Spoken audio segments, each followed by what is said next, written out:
এই যে ছোটবেলায় মা কলার মোচা রান্না করতে এত মজা লাগতো, তো অনেক বছর পরে এই যে কলার মোচা একটা কিনে এনেছি 40 টাকা দিয়ে, বুঝছো? কলার মোচা কিন্তু অনেকে জানে না কি করে কাটতে হয়। এই যে কলার যে ফুলগুলো দেখতেছো এই দিয়ে কিন্তু কলা হয়। এই যে এটা ফেলাবা, তারপরে এই যে এই চিকন এই ইয়াটা ফেলে দিতে হবে।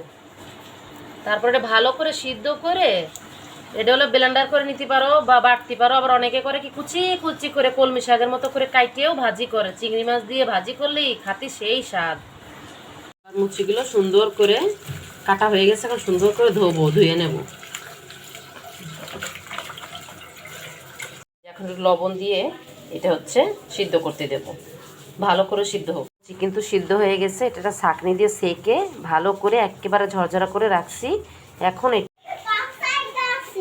এই যে এখন দেখতেই পাচ্ছ, এই যে এটার মধ্যে এটা হচ্ছে বেটে নেব। পাটা পোতায়ও বাটতে পারো, ব্লেন্ডারও করতে পারো। আমি আমার এই ছেঁচনি মেশিনটা আছে, এটা দিয়ে আমি ছেঁচে নেব।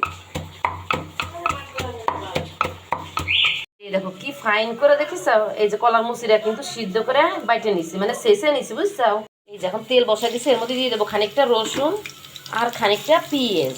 তারপরে সুন্দর করে নাড়াচাড়া যে এর মধ্যে আমি হচ্ছে গুঁড়ো চিংড়ি মাছ দেবো।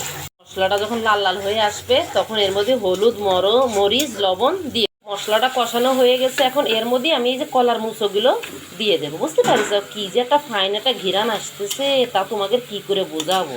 এখন ভালো করে মশলার সাথে কলার মুচোটা মিশিয়ে নেব, নিয়ে এই যে ভাজা ভাজা একেবারে লাল লাল করে ফেলতে হবে। বুঝতে পারিস?